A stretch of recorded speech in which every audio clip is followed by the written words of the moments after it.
Cat, You Better Come Home by Garrison, Keillor.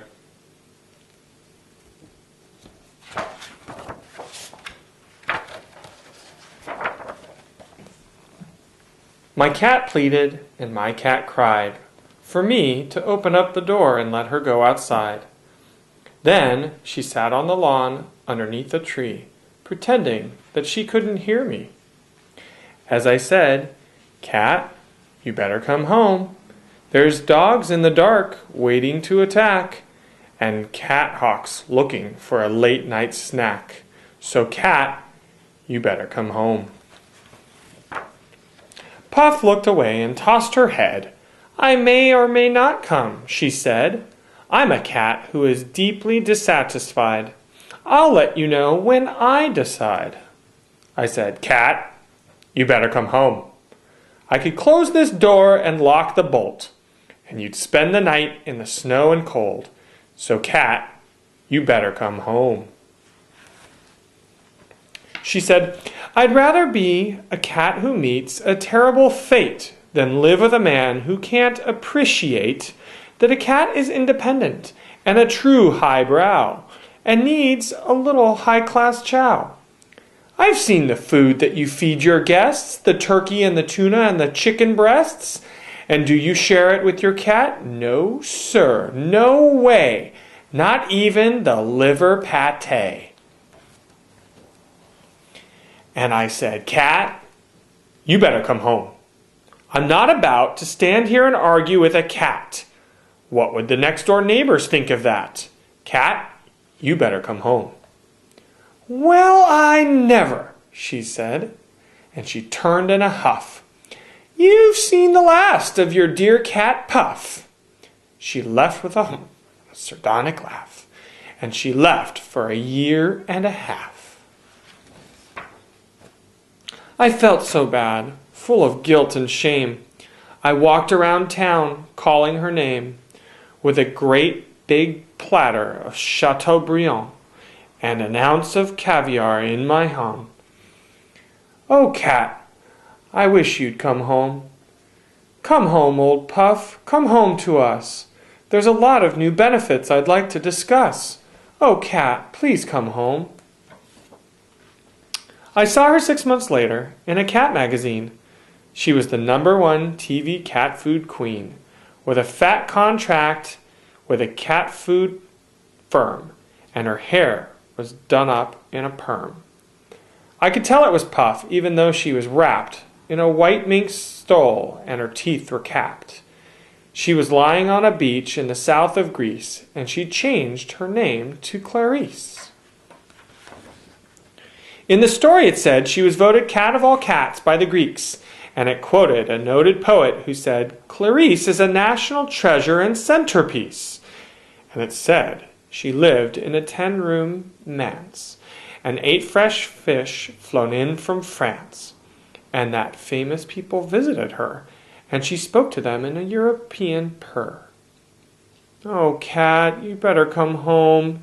You're no queen, you're Puff, you're you. And your fans can't love you like your true friends do. Oh, cat, you better come home." She moved to a villa in Valenciennes, and then to Copenhagen with a dog named Jens. She had rich clothes, she had rich friends. Her entourage was just immense. Cooks and maids with long blonde braids, a big brass band for her parades, a string of minions to cringe and truckle, 2 comedians to make her chuckle, a swimming instructor and a butler named Bruce, and a ballet coach and a German masseuse. Such luxuries, the vast expense. The thing she didn't have was common sense. She gave away gifts like she was St. Nicholas. Her diamond bill was just ridiculous. Jen saw the bill and began to growl, and she dumped that dog for a great horned owl. "Oh, cat, you'd better come home. You're a top cat now and you're riding high, but they'll dump you in the river when the well runs dry. So, cat, you better come home. She spent $1 gazillion on a yacht built in the shape of a flower pot, and nobody told her that a pot won't float. So she sailed from Copenhagen with her owl dream boat, and the champagne popped and the music played and the people clapped on the promenade, and the boat went bloop, and the owl cried hoo, and Puff cried no, and the owl flew as the boat sank, blah, blah, blah, blah, blah, blah, blah, and the cat went down in a watery abyss. Everyone stood by the waterside and watched the bubbles and softly cried, "Oh, darling cat! Oh, angel flower!" And a team of divers dove for an hour. And when it got too sad to watch 'em, they hung out a sign, "Requiescat pacem," and went to a feast at Le Café Triste, assuming the beast was at least deceased. And that was the last I heard, until early one morning, when the house was still, came a scratch, scratch, scratch from the windowsill.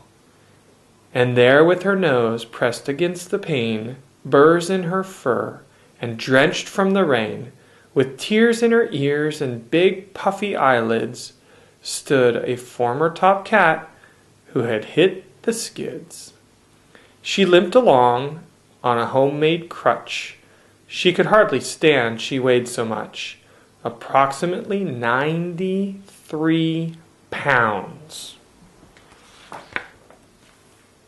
No wonder her tail dragged on the ground, and her tongue hung out on her double chin. She looked like something that the cat dragged in. Big dark pouches underneath her eyes. She cried, "It's me! Surprise!" "Oh, cat, I'm glad you came home. No need to explain, my old cat friend. I'm just glad to have you back again. Yes, cat, I'm so glad you came home." I picked her up, my old first sack.